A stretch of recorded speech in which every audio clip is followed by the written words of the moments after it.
What's up and welcome back to the channel. We are only weeks away from the launch of the next generation of consoles, and so I figured now would be a great time to compare what each one is offering and figure out which one you should buy come this holiday. And if you end up liking this video, go down below and hit the like button, or better yet, subscribe to the channel. It really does mean a lot to me. Now with that out of the way, let's get right on into it with what is to me probably the least interesting part to talk about, the hardware. And it's going to be a bunch of numbers, so I'm just going to go through it and then we'll talk at the end. Alright, so Xbox Series X has a 10% power advantage in its processor. It also has a 20% advantage in storage and GPU, and a 25% advantage in memory bandwidth as compared to the PS5. But the PS5 has a 50% speed advantage in the SSD.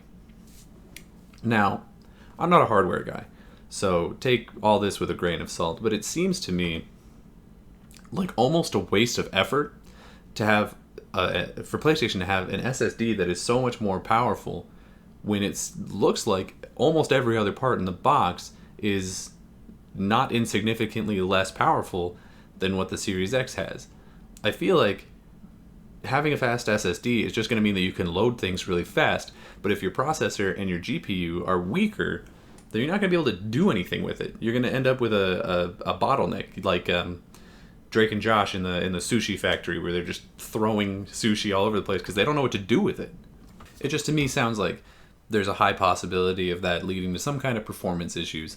But again, I'm not a hardware guy, so maybe wait until Digital Foundry actually gets their hands on the console and breaks it down. But the next point of comparison is one that I do fully understand, that being the price point. So both the PlayStation 5 and the Xbox Series X are the same price. They're $499, $500. And I would give the advantage on that to the Xbox just because it's the more powerful system. So if you're paying the same price but getting more, that's a clear victory for Xbox, right? But where I feel like the more interesting conversation to be had is with the lower SKU consoles, because both Xbox and PlayStation have gone about very different ways of creating a less expensive box for, the budget consumer. PlayStation has created an all-digital PS5.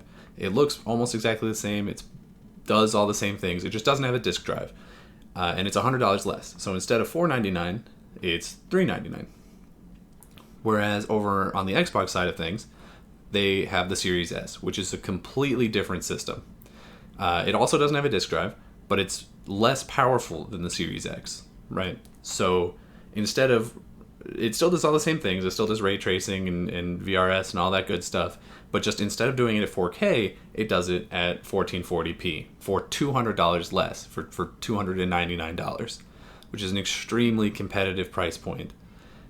And if that's not enough, Xbox is also offering Xbox All Access, which is a sort of a subscription service where you can pay off your Xbox in installments. So you can get a Series S for $25 a month for 24 months, or a Series X for $35 a month for 24 months, which is just an extremely good idea considering that, we're not, as a country, in a particularly great place economically, so people might not be able to or willing to shell out $500 all at once to buy one of these consoles. But $25 a month, $35 a month, it's a lot more doable for people. So I would say that, again, much like power, Xbox has the advantage in price point. Because at the high end, they're giving you a better box for the same price as the PS5. And at the low end, they're giving you, yes, a less powerful box, but at a significantly lower price point. And the only real difference being that it doesn't do 4K, which apparently to a lot of people is not a big deal. I have a 4K TV, so I'll be getting the Series X, but a lot of people don't. And they just don't really care about 4K. And that brings us to our last major point of comparison, which is, of course, the one that console fanboys are going to be fighting about on Twitter for years to come, even though it won't matter 6 months after launch. It's the launch lineup, the games. And frankly, I think both are pretty weak. We're going to start with PlayStation, and both of these lists I'm about to read come straight from IGN, so if there's a game that's not on here and you feel like it should be, then take it up with them. Okay, so over on the PlayStation side of things, we've got two complete non-factor games with Bugsnax and Destruction All-Stars. You've got a thinly disguised tech demo that it was just enough to pop off this weird guy.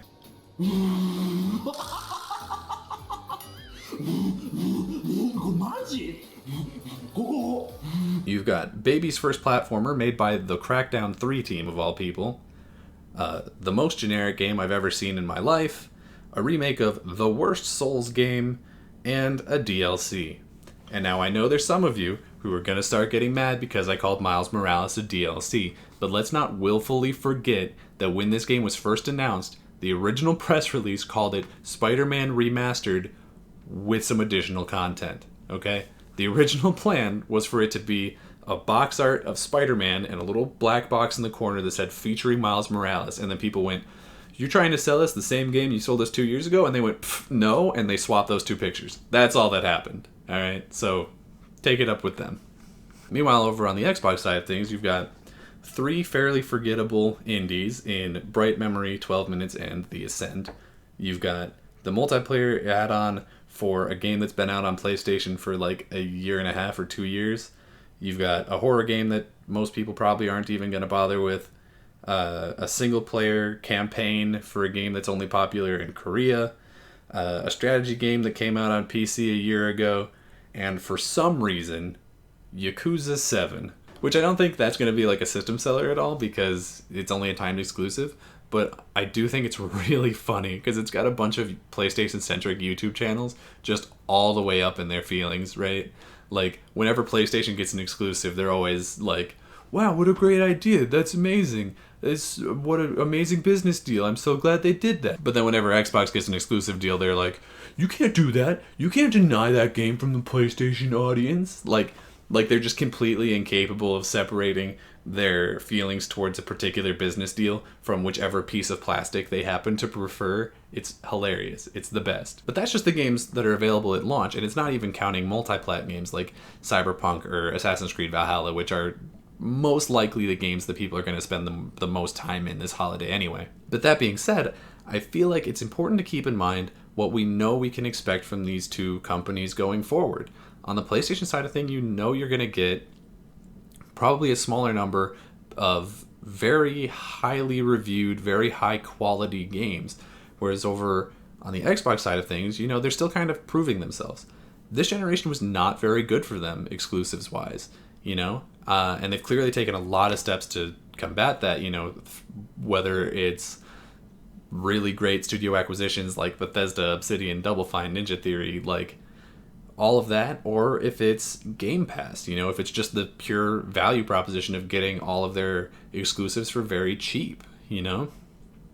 I think as far as exclusive content goes, this is going to be an extremely close race this generation. I probably skew more Xbox just because I really love Western RPGs, and it seems like that's sort of the direction that they're going if you look at the studios that they're acquiring. But really, I feel it probably just comes down to taste at this point.